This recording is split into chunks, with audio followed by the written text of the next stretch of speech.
Ang sulat. Si Janina Jane Santiago ay nasa 18 taong gulang na nag-aaral sa Universidad ng Santo Tomas. Ang kanyang matalik na kaibigan na sina Ana, Bea at Rhea ay madalas na pinag-uusapan ang kanilang profesor na si Diaz. Ew! Nakakainis talaga yan si Professor. Ha? Sino Professor ang kinainisan mo, Abel?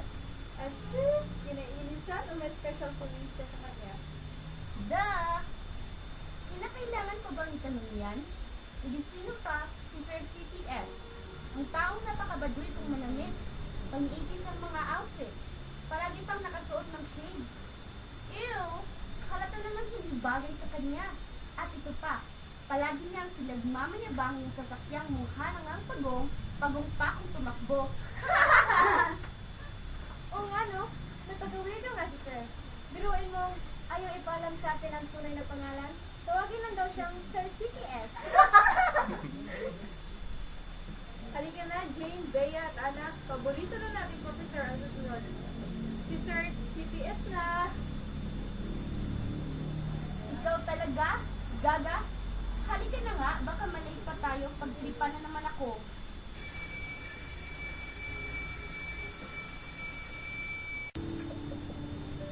Sa loob ng silid-aralan ni Professor CTS ay labis na tawanan at nagsisiyahan sa pag-aaral maliban kay Janina. Oh, Princess JJ. Bakit tulala ka na naman? Maybe it's all about your boyfriend, no? Kung ako sa'yo, iwanan ko na yung lukong yun. Anong nakakatawa doon? Yung mga jologs, nahawaan sa kanya sa pagkagulo ng professor na yan? May sinasabi ka, JJ? Wala po. Ang sinabi ko po, wala akong iiwang boyfriend. Kasi MBSB po ako. Officially no boyfriend since birth. We, di nga. Sa ganda mong yan. Bahala kayo kung ayaw niyong maniwala. Paki ko sa inyo.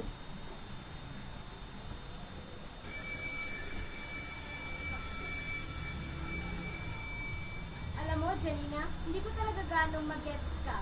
Bakit ba inis na inis ka kay Sir CTS? Ano naman kung baduy siya at least concerned siya sa'yo? Pilit ka nga niyang pinapatawa. Kahit saan, di ba? Ana at Bea.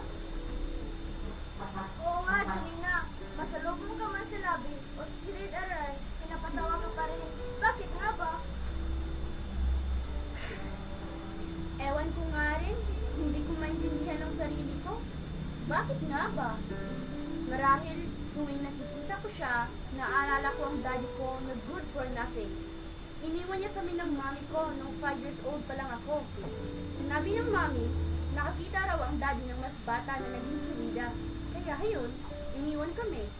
Ayaw na ayaw ko talaga ang kanyang buong pagkatao. Parehong-pareho sila ni daddy kong manamit. Palaging nagsusuot ng shades. At higit sa lahat, napaka-corny pa ng mga jokes. Pasensya ka na ha. Ngayon, naiintindihan na kita ng lubusan.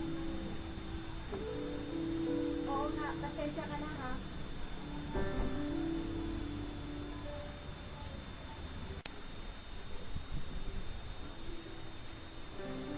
Kinabukasan, nasalubong na Janina, Bea, Kay at Ana si Professor CTS. Ay, palapit na naman ang weirdo. Good morning, sir. Good morning din sa inyong apat. Aba, himbala. Matama yata si sir. Hindi ka tumulit. Mabuti nga yun, no? Thanks God, He heard my prayers. Weirdo. Uy, sobra ka naman. Sa loob ng silid-aralan ni Professor CTS ay napakatahimik. Hindi na ito gaya ng dati ay napakainit. Hindi na rin nagsusuot ng shades si Professor. At iniba na nito ang pananamit. Nakaramdam ng guilty si Janina. Tingin niya, siyang may kasalanan ng pag-iiba ng Professor CTS. Talaka, Janina.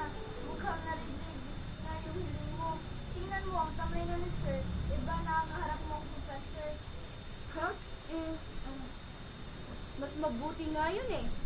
Mas makakatanggap siya ng buong respeto sa mga estudyante.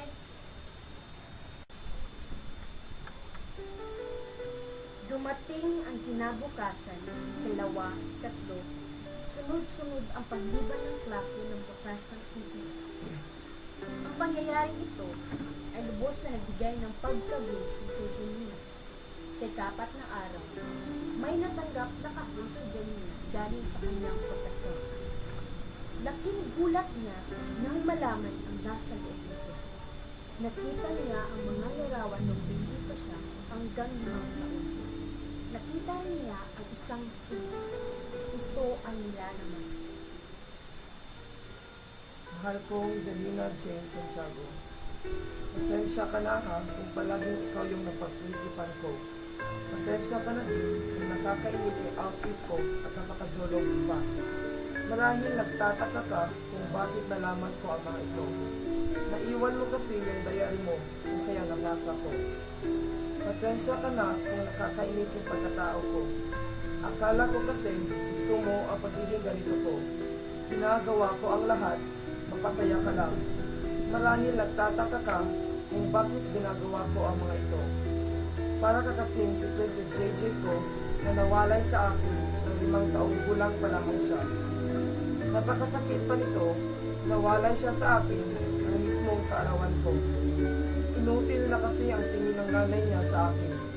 Hindi na kasi magtatagal ang buhay ko noon, sabi ng doktor, dahil sa sakit ko na cancer. Kaya dahil dito, pinili na lang ng kanyang nanay ang nasumama sa kanyang palaguyo. Kahit ganoon pa man, pinilit ko pa rin hanapin sila at ipakita ang buong pagmamahal hanggang sa huling hininga ko. Aba, biruin mo naman, umabot ako hanggang ngayon. Napakapait talaga ng Diyos at binigyan ako ng pagkakataong makita siya. Nalaman ko na nag-aaral siya sa isang kilalang universidad, kaya sinundan ko siya doon. Janina Jane Santiago, maniniwala ka ba na ang matagal kong nawalay na Princess JJ ay ikaw? At ang matagal mo ng kinamumuhian na ama at kinaiisa na professor ay isa? Marahil nasa ospital pa ako kapag binabasa mo ito. Hanggang sa huling hininga ko. Gusto kong sabihin sa iyo na mahal kita. Nagmamahal, Carlos D. Santiago, CPS.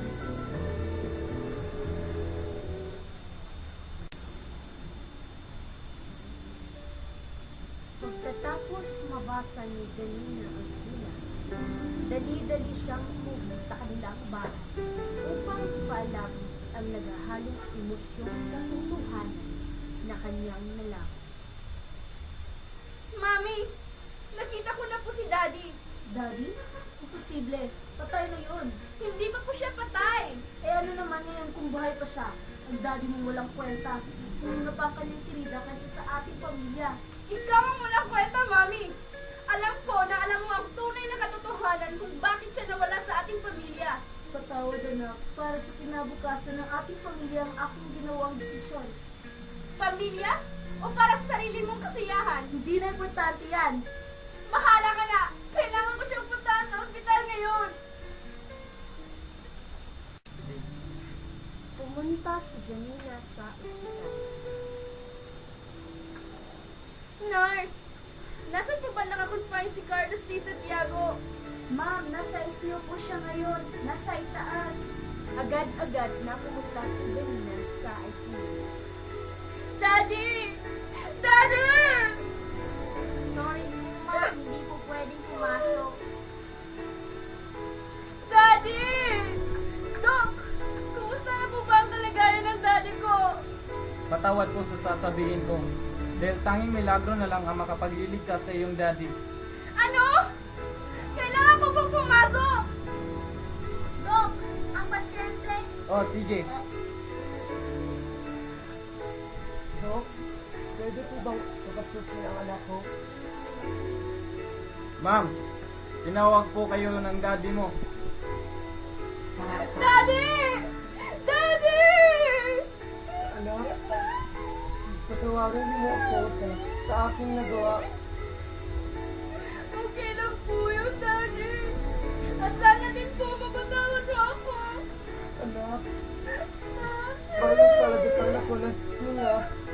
Nais ko sabihin sa iyo Bakit? mahal na mahal kita.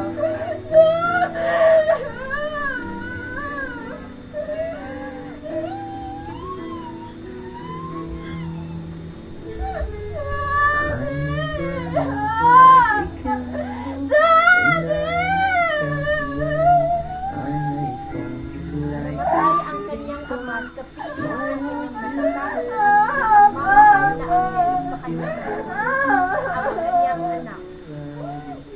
Ang kwento nito ay nauugnay sa tunay na buhay ng tayo.